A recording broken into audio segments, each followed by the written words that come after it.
Bom, você estando pronto, eu inicio com as questões. Não vou fazer as mesmas de sempre sobre que eu percebi que as pessoas sempre perguntam, né? Como que essa relação com o público cristão, né? E também sobre censura, sobre ataques. Eu vou tentar dizer um pouco desse Tá tipo de bom. a minha primeira questão, na verdade, é uma curiosidade para saber como que o Te Prego Lá Fora, este novo especial de Natal do Porta dos Fundos, de certa maneira, modificou o seu processo, a sua dinâmica de trabalho. Na coletiva, você mencionou que, geralmente, até o fim do primeiro trimestre de um ano, você já está com o roteiro ali em tratamentos finais, para depois lidar com as questões de financiamento e a produção desses especiais. Aí eu me pergunto como que a dinâmica de elaboração de um roteiro para uma animação, de certa forma, interferiu esse seu processo criativo. É bem diferente todo o processo, porque uma vez o texto escrito e dublado, ele não pode mais ser modificado. Tem uma coisa assim que dá uma certa tensão para o criador, porque eu, quando escrevo minhas coisas, eu vou mudando até o último dia, assim, até no dia da gravação, e depois editando e colocando offs. Eu vou tentando sempre aprimorar aquele roteiro mesmo durante a gravação ou depois dela gravada. E com animação já é diferente. Eu preciso ter o texto já 100% pronto quanto antes. Aí fazemos a dublagem, que é a dublagem original, né? Que na verdade é isso, porque o desenho vai ser criado em cima da dublagem.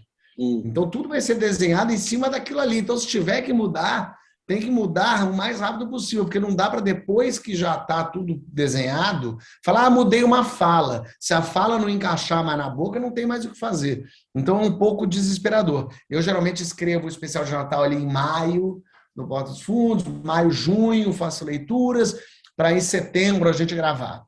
Nesse caso, em março, a gente já tinha que estar com o roteiro pronto, para em abril, aí eu consegui fazer março, abril, assim, e aí em começo de maio a gente gravou as vozes, todas primeiro por Zoom, a gente fez toda a guia por Zoom para eles terem, e aí eu fui aprovando os desenhos, quer dizer, nesse meio tempo eu já tinha aprovado personagens, mais o animatic que eles chamam, que é o desenho mesmo à mão, né, o storyboard ali, ele vem vindo aos poucos e a gente tem que ir imaginando. Aqui vai ter assim, aqui será dessa forma.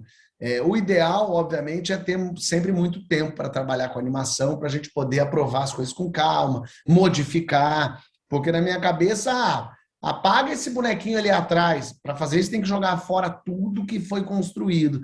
Tem que tirar o animatico, voltar para o início. Então, cortar fora um desenho do quadro ali, necessita de mais 2 semanas só para fazer isso.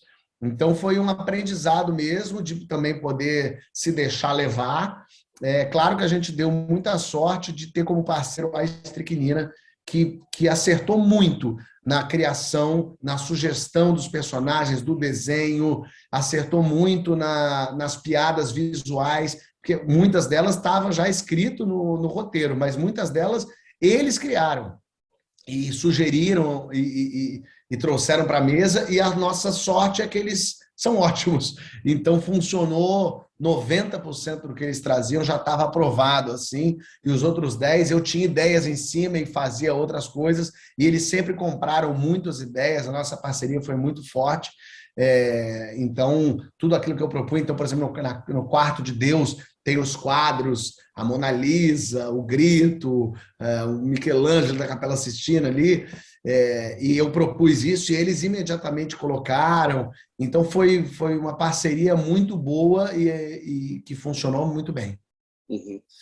Eu quero perguntar um pouco sobre a questão do improviso, porque sempre nas sketches do Porta dos Fundos tem aqueles outtakes que me parecem muito evidentes, inclusive que existe muito improviso. O elenco acaba introduzindo muitas coisas que me parecem até fora do roteiro. Eu me pergunto se quando você pensa nesses projetos para o especial de Natal, se o improviso era também uma ferramenta muito presente nos live actions E como que foi agora na animação não poder necessariamente contar com isso, uma vez que agora estamos nesse formato que talvez seja um tanto engessado nesse aspecto, justamente por conta de toda essa complexidade técnica, né, da sincronização das vozes com os movimentos dos personagens animados previamente. Então, tem sempre muito improviso, sempre teve no Porta, nos esquetes todos e nos especiais de Natal. E dessa vez os improvisos aconteceram na dublagem. Por isso que a gente fez uma dublagem onde todos os atores estavam dublando juntos e presentes, para a gente conseguir ter essas interferências, assim, e uma voz está reagindo muito à entonação da outra. Mas nas leituras de texto que a gente fez via Zoom, eu deixei os atores também falarem as maluquices deles e eu ia anotando no roteiro as maluquices que eu queria que entrassem. Porque, no fim das contas, é ali que a gente, diferente da gravação, que a gente improvisa na frente das câmeras, dessa vez o improviso tinha que ser nas leituras. Então, todo tipo de improviso que surgia, eu colocava no texto para ser texto mesmo. Tanto que, quando chegou lá na hora para dublar, eu falei, minha gente, o texto já está com o improviso de vocês. Então, vocês vão agora improvisar em cima disso. Vão fazer a dublagem em cima do que já foi improvisado. Na hora, no dia da dublagem, surgiu uma ou outra coisinha e eu fico muito em cima, assim, por ser um especial de Natal, por ter esse cuidado, assim, com essa obra, eu fico muito em cima para as pessoas improvisarem coisas que façam sentido com a história, com a realidade, com os personagens, então eu fico chato ali, o autor que fica cobrando, quando é live eu fico lá na gravação mesmo cobrando de cada um, e quando é na animação, eu fiquei lá no dia da dublagem, em cima, para as pessoas darem também a entonação certa. Olha, nesse momento, vocês não estão vendo, mas Jesus está com uma carinha de triste e ele está brigando com Lázaro, então ele precisa vir de uma... Então eu ficava meio também dando essa realidade para eles saberem. Mas, uma vez feito, não dava mais para improvisar em cima. Nem a gente ainda colocou, depois que já tinha toda a dublagem, já tinha animação, eu ainda coloquei uns offs, a gente ainda sentiu falta de umas falhinhas assim que a gente conseguiu fazer de novo, mas de um modo geral, todo o improviso foram nas leituras. Uhum. Eu falei que a animação, de certa forma, pode soar um pouco engessada nesses aspectos de improvisação, mas, ao mesmo tempo, me parece também uma técnica que possibilita muito uma certa liberdade para a subversão. E nessa animação nós temos várias subversões, sobretudo visuais, cabeças decapitadas, insinuações sexuais, e acredito que são muitas subversões que vocês até poderiam planejar, mas seria difícil encenar nesse formato de live action. Então eu queria que você comentasse agora nesse aspecto justamente da subversão, que esse formato animado permitiu que você extravasasse no processo de escrita. Quando eu pensei, então, vai ser animação, eu queria fazer alguma coisa que só pudesse ser feita em animação, para a gente não gastar coisas que a gente conseguiria fazer live. Então eu falei, então por isso vamos fazer adolescente, por isso vamos fazer high school, e por isso podemos pirar com sanguinolência, porque o desenho também torna tudo meio fofinho, né? O desenho deixa tudo um pouco mais palatável, porque no fim das contas desenho, não é de verdade, né? A gente não está vendo pessoas ali, as imagens não ficam tão assustadoras nesse sentido. Então a gente pode fazer as maluquices que a gente quiser. O desenho possibilita isso. Então possibilita mais subversão, mais maluquice, mais um tom mais agressivo. Que é isso? Tacar uma pedra na cabeça de uma mulher live pode ser super forte. O desenho animado jogando uma pedra é engraçado, porque bate a pedra e faz barulho e todo mundo dá risada. Então tem isso, a gente pode se aproveitar de algumas situações que o ao vivo seria chocante e que no desenho suaviza um pouco. Eu tenho muita curiosidade, Fábio, de conhecer um pouco mais as referências das quais tanto você quanto o diretor, o Rodrigo Vanderput, trabalham quando vão tratar de especial de Natal do Porta dos Fundos. Imagino que sempre as pessoas associam o que vocês produzem ao Monty Python, e agora, nesse formato de animação, a gente vê também referências muito claras a os Simpsons, por exemplo, e South Park, talvez. Mas eu tenho muito interesse em saber algumas referências que talvez até saiam um pouco do campo do humor, porque você disse que faz estudos até bem profundos da própria Bíblia Sagrada, mas também queria saber se há outras fontes que você, junto com o seu diretor, trabalham, e sejam elas literárias ou mesmo audiovisuais, porque nessa animação, por exemplo, eu percebo um clímax que é muito calcado em Carrie a Estranha, por exemplo, que é aquela reunião, né, no colégio, me remete muito a Carrie a Estranha, por exemplo, que é um filme em si que tem esse cunho também religioso, mas ele parte para esse lado mais sério. Aí me pergunto quais seriam as discussões que vocês tiveram em relação a referências, a fontes que talvez fujam um pouco também desse campo do humor. O South Park é a nossa inspiração sempre, e para animação total, né? Eu sempre brinco isso, quando as pessoas falam assim, o Porta dos Fundos foi longe demais. Eu falei, você já assistiu o South Park? Porque os caras vão... Aquilo é longe demais. Aquilo é 10 mil metros na frente do que a gente faz. Então, o South Park é sempre uma referência. Os Simpsons, claro, a gente nasceu e foi criado com os Simpsons. E o Monty Python é também nossa fonte. Mas Carrie a Estranha do Final também, no fim das contas, um pouco um filme sobre colégio, né? E sobre o baile de formatura, o baile do solstício, e as pessoas sendo más com aquela menina e umas com as outras e tal. Então a Carrie foi uma referência. O próprio A Última Tentação de Cristo é uma referência do Scorsese. O livro O Evangelho segundo Jesus Cristo, do Saramago, foi a primeira vez que eu li assim, há muito tempo, que eu me apaixonei pelo Saramago. Achei impressionante assim, poder olhar para a história que muita gente considera sagrada, mas olhar de uma forma pé no chão, assim. Olhar aqueles personagens como seres humanos e não como divindades e tal. Então aquilo mexeu muito comigo para eu poder escrever e pensar sempre conectado mais com a realidade e menos com a fé e com os desejos. Então, o Evangelho segundo Jesus Cristo tem coisa que, inclusive, tem passagem com Lázaro, que é muito bonita no livro. Então, eu tento não só ler a Bíblia, porque eu vou atrás e investigo ali nos evangelhos para saber muito o que estava acontecendo, para poder pegar em referências que fiquem ali, referências muitas que as pessoas conhecem, e algumas também que as pessoas, só quem é muito católico vai entender, só quem é muito cristão que vai sacar. Então, mesmo assim, o final do Barrabás sendo preso, né, uma brincadeira com quando Jesus vai ser julgado junto com Barrabás, dali a 30 anos, 20 anos, para brincar com a ideia de que Barrabás é um coitado, foi preso injustamente. Então tem umas piadas, umas ironias que eu coloco ali, muito baseado em cima de Bíblia. Mas eu sou um cara que consumo todo tipo de produto. Eu não assisto só comédia, eu não gosto só de comédia. Eu vejo todos os filmes, séries, livros, tudo me inspira, tudo me traz coisa.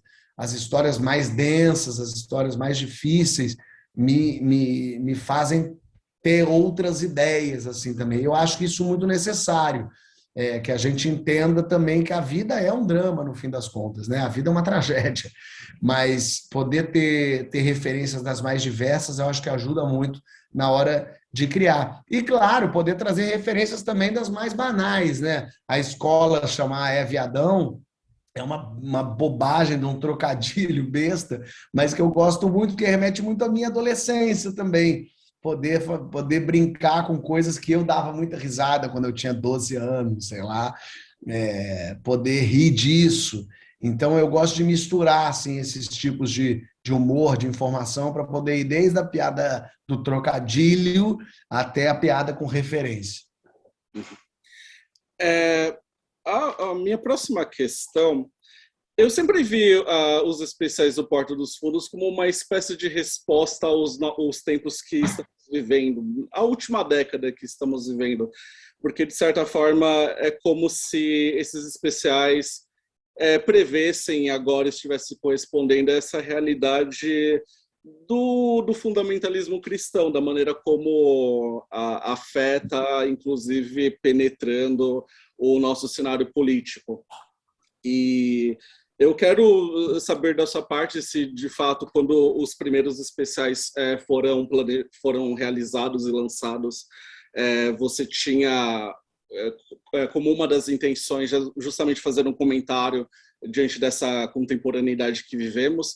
E como você vê também, Fábio, há uma possível mudança muito drástica que talvez atravessaremos em 2023, porque nos Estados Unidos, por exemplo, a gente já percebe uma certa mudança no humor quando a gente teve a troca do Trump pelo Biden. Você percebe que o humor lá mudou bastante nesse sentido. As piadas foram modificadas em relação a essa mudança de liderança.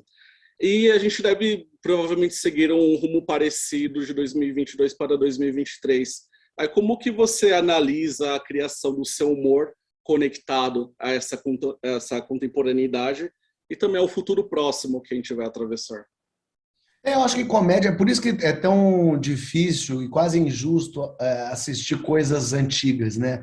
Você assistir uma comédia de 95, ela perde muito a graça, a força, muito difícil, assim, é quase exceção uma comédia que você ria muito em 2000, você assistiu hoje e ri igual, porque a comédia ela é um pouco o olhar do que está acontecendo agora, é um olhar fresco da contemporaneidade. Não só numa coisa muito específica, a gente está rindo daquela pessoa, daquela personalidade daquele tempo, mas o estilo de fazer humor, o estilo de observação reflete muito quem a gente era naquele momento. Por isso que é muito difícil, tirando as comédias muito circenses e quase infantis, que daí sim perduram, porque justamente são naif. De um modo geral, as comédias que eram muito fortes, elas perdem isso porque agora a gente já está 20 anos à frente, a gente já está depois. Então, quando na época que você está fazendo aquela piada, ela tem que funcionar para aquele público que está rindo ali naquela hora, né? Então, quando a gente começa a fazer o especial de Natal, o primeiro especial do Porta foi em 2013. O pensamento sempre foi desacralizar aquele assunto, olhar para aquilo que muita gente considera sagrado com o olhar de quem considera aquilo uma fábula. E, lógico, o primeiro passo é ser engraçado, ponto. A gente quer ser engraçado, a gente quer dar risada e olhar por um outro viés. E é isso que a gente faz. Como todo mundo que vai contar uma história religiosa, o Mel Gibson olhou por um outro viés para fazer a Paixão de Cristo. O Martin Scorsese olhou por um outro viés para fazer a Última Tentação de Cristo. Só que o deles era drama, né? E, obviamente, eu não estou, pelo amor de Deus, não estou me comparando a eles, não. Mas estou comparando no sentido da observação. Também é observação sobre o religioso, também é uma coisa sobre o sagrado, só que do ponto de vista de drama. É que a comédia... ela é tão potente, ela é tão forte que ela movimenta mais assim as pessoas, porque ela ridiculariza, né? Ela mostra o ridículo daquela situação. Ela mostra o quão aquilo ali, ela desmascara as coisas, né? A comédia é a criança que olha e fala o rei está nu, né? Tava todo mundo achando que aquilo era uma roupa nova do rei e ele estava nu o tempo todo. É uma criança que fala, não, ele está pelado. A comédia tem esse lugar, assim, de rir disso e de tirar a roupa do rei o tempo todo. Com esse especial, mesma coisa. A gente estava falando, animação, a gente também está olhando e falando sobre como a mulher era tratada naquela época, como é que as pessoas querem seguir hoje, 2000 anos depois, um preceito de uma época que era totalmente diferente. De 10 anos para cá as coisas mudaram, que dirá de 2020 anos para cá. Então, que é essa loucura de ler a Bíblia como se aquilo fosse a verdade nua e crua e como devesse ser seguido hoje em dia, uma loucura mesmo, assim. Então, o especial também fala disso, fala sobre como era a realidade da época, que brinca com isso, e sacaneia isso. As mulheres, os gays, como era pecado, como ser o Messias e pregar o bem também era, e as pessoas eram mortas sem nem ter julgamento e tal. Então a gente brinca com essa situação que é trágica, mas sobre o olhar cômico. Uhum. E Fábio, para finalizar, em coletiva você disse que está com dois argumentos sendo trabalhados para o especial de Natal de 2022. Eu não vou pedir para você antecipar exatamente quais são essas ideias, mas o que você estaria atualmente trabalhando em relação a passagens bíblicas ou até mesmo a um episódio histórico específico para a formação dessas ideias? A minha dúvida é o quanto a formato, assim. Se a gente vai para esquete, se a gente vai fazer uma ficção longa, mas sempre pensando em histórias que estejam ali contidas. Mas também não ficando preso a isso, porque não criar uma história atual nos dias de hoje, que não tenha nada a ver com a Bíblia, porque não falar sobre um novo Messias que chegou, por exemplo. Então, o bom é isso, que é tudo muito aberto, é tudo muito possível. Tem personagens já muito fortes, a gente já fez especial com Noé, a gente já fez especial com Moisés, já fez com Jesus, já fez o Velho Testamento, já fez o Novo Testamento. Eu gosto de circular por ali. Então, eu sinto também, eu vou esperar virar o ano para entender também tendências, né? O que está vindo aí, do que está se falando, para a gente também estar muito em contato com a atualidade, com as coisas que estão acontecendo, assim, o jeito de fazer, que recado a gente quer passar com aquilo. Então, as minhas ideias passam muito por aí. Perfeito. Foram essas as minhas questões. Obrigado pela sua disponibilidade e sucesso aí com o lançamento. Vai ser na Paramount Plus dessa vez, né? Paramount Plus, na quarta-feira, agora dia 15. É bom que o pessoal saiba que tem aqueles 7 dias de teste. Então, quem quiser assistir, vai lá, se inscreve, fica 7 dias vendo a gente. Um abraço, Fábio. Obrigado. Até a próxima. Valeu, Alex. Até mais. Tchau, tchau.